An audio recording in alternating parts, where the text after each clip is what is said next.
mean, I've spent the last, almost 2 years working on this book, and I've written 22,000 words of text myself, which are, I'm not a great writer. They're just like extended captions to my work. And it's quite interesting for me, especially because the book is chronological, to see how I've gone around in circles. And I come back to things, and worry away at them again and then drop them. And then, so it's almost like I've dug loads of holes, and I go back to these various holes and I excavate a bit deeper and a bit further. And I think that's just the way my mind works.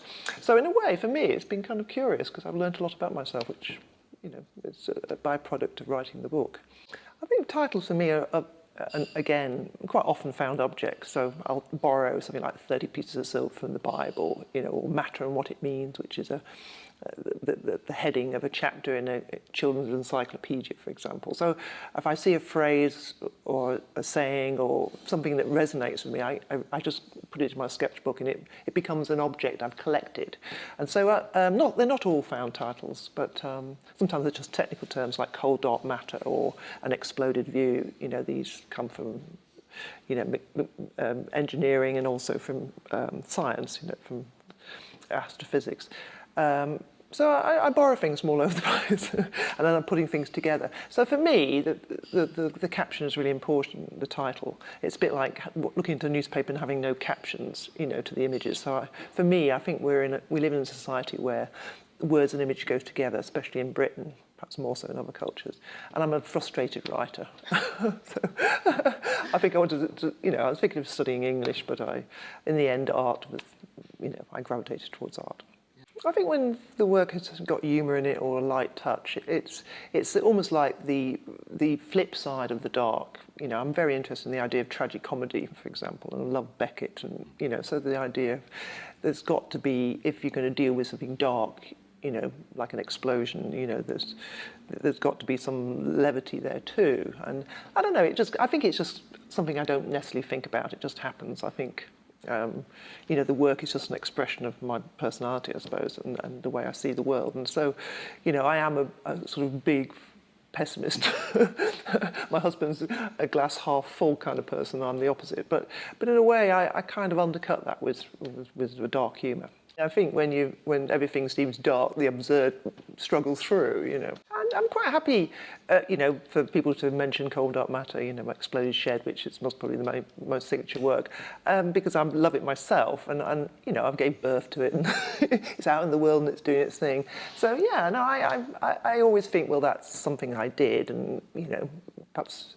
Other works are much quieter, but no, it's fine. I mean, I'm sort of happy to have done it, and at least there's one work out there that's because that was in a sort of art everywhere billboards all over Britain, and it was online voting for that, and I was the only living artist in the top 10. So I was very, very happy, and that was the piece that they chose. I mean, I was looking through the book. I mean, I realised I'd covered quite a lot of. It was quite diverse in the way I've approached my work, and there's some pieces I did a few years ago which were like tents made out of safety netting, and made these kind of weird shroud-like tents, almost like camouflage tents, and then I took some images of the nets quite close up, and then I made some etchings out of it called worry lines. And on the train coming up here, I'd taken some more photographs of netting, and I'm worrying away at them, and I feel like there's another body of work going to come out of the close-ups of these nets. So they're obviously, really resonate with me, but they'll be abstractions. I'm almost honing in on them, so on a couple of knots or a bit of tension. So it's almost like you don't see where the tension is coming from on the nets, but it's there, but it's in the peripheral vision. So I think that's what I mean about the fine detail. So I was making these rather, these environments for people to enter, but then I thought, well, I actually love just fragments of the environments, and they say as much as the environments. So that's what I mean about coming around in circles. I thought, well, that was something I didn't, fully pursue at the time. And that's what happens. Every idea I make, every work that gets realised, there's almost like it's on the tip of sort of a mountain of stuff, and that's the one that gets made. And then there's all this other superfluous stuff that never sort of might see the light of day. But if it's important enough, it will. No, I think I used to be much closer to what was happening on the ground because I used to teach for years and 15 years in art schools, and then for the last 10 years or so I haven't, just because I've got a daughter and a pretty hectic schedule, and so something had to give. And I sort of miss that because I do think, you know, I enjoyed that interaction. It's good for your grey matter as well.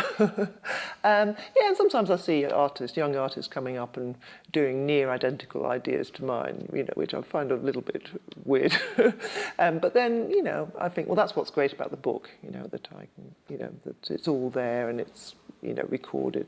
And, but no, I think every artist must feel that you're getting older and, you know, technologies are changing and artists' role in society is changing. But I think, you know, I've got my own vocabulary that I've still got to, you know, huge quantity I still have to mine. So I'm not too worried about that. I think it's just like your own voice. And other people can say things in their own voice too. You know, it might be the same thing, but they'll say it differently. It's curious. I've just been asked to be on University Challenge. You know, I went to Reading University, and you know they're digging out old alumni to put on this Christmas special. And I was thinking, how can I make this into an artwork? So I'm, you know, the reason I said yes to doing it is because the University Challenge is so much part of everybody's lives, and I've watched it since I was, you know, very small. And I'm sure I won't be able to answer any of the questions, but I just thought, well, this is amazing, you know. So I approach everything as a found object.